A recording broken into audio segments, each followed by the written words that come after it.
আসসালামু আলাইকুম দর্শক বন্ধুরা, নিহিকা কিচেনে আপনাদের সবাইকে আরও একটা নতুন রেসিপি দেখার জন্য স্বাগত জানাই।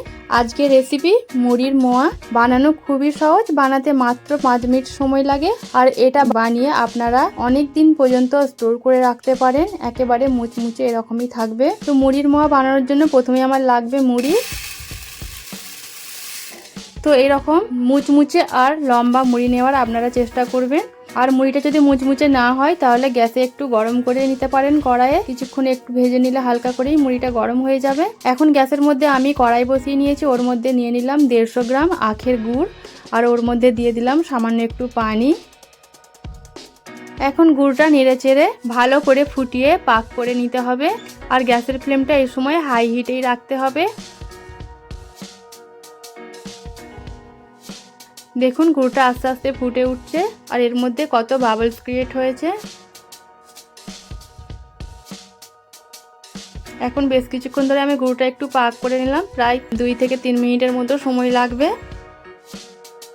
দেখুন গুড়টা পাক হয়েছে নাকি সেজন্য একটু চেক করে নিচ্ছি। একটা বাটির মধ্যে পানি নিয়ে একটু গুড় দিয়ে দিলাম, আর দেখুন এটা দেওয়ার সাথে সাথে জমাট বেঁধে গেছে, এতে বুঝতে হবে গুড়টা পাক হয়ে গেছে। এখন গ্যাসটা আমি বন্ধ করে দিলাম। এবার মুড়িগুলো এর মধ্যে দিয়ে দিলাম, দিয়ে ভালো করে একটু নেড়েচেড়ে গুড়ের সঙ্গে মিশিয়ে নিচ্ছে।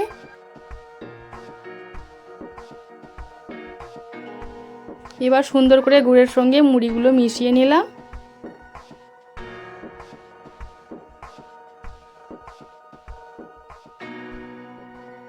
তো দেখুন খুব ভালো করে মিশিয়ে নেওয়া হয়ে গেছে। এখন মুড়িগুলো গরম থাকা অবস্থাতে হালকা একটু ঠান্ডা করে নিতে হবে, বেশি ঠান্ডা করা চলবে না। গরম থাকা অবস্থাতে এইভাবে হাতের মধ্যে গোল করে পাকিয়ে মোয়াগুলো তৈরি করে নিতে হবে। তো ছোট বড় যেরকম সাইজ আপনারা চান সেরকম বানাতে পারেন। তো আমি মোয়াগুলো একটু বড় বড় সাইজেরই বানাচ্ছি। আর দেখুন কত ঝটপট হয়ে গেল মুড়ির মোয়া। এটা বানিয়ে আপনারা এয়ারটাইট কন্টেনারে বহুদিন পর্যন্ত রেখে দিতে পারেন, প্রায় 1 মাস পর্যন্ত, একটুও খারাপ হবে না। তো এখন ছুটির দিন, যেহেতু পুজোর ছুটি, এই সময়তে বাচ্চারা সবসময় বাড়িতে থাকে আর কিছু না কিছু সবসময় খেতেই চায়। তো এইরকম ভাবে বানিয়ে আপনারা রেখে দিতে পারেন। আর দেখুন তলারটা এরকম শক্ত হয়ে গেলে ভয় পাওয়ার কিছু নয়। গ্যাসের মধ্যে আবার একবার কড়াইটা বসিয়ে দিয়েছিলাম, আর তারপরে কিন্তু খুব সুন্দর করে আবার উঠে গেছে। এবার বাকিগুলো আমি পাক দিয়ে নিচ্ছি। কড়াটা একটু গরম করে নিলেই কিন্তু তলারগুলো আবার সুন্দর করে উঠে যাবে। তো দেখুন কত ঝটপট তৈরি হয়ে গেল মুড়ির মোয়া। আশা করি আপনাদের এই রেসিপিটাও খুব ভালো লেগেছে। ভালো লাগলে লাইক করবেন, আর চ্যানেলটা সাবস্ক্রাইব করে না থাকলে সাবস্ক্রাইব করে দেবেন। আজকের জন্য এই পর্যন্তই।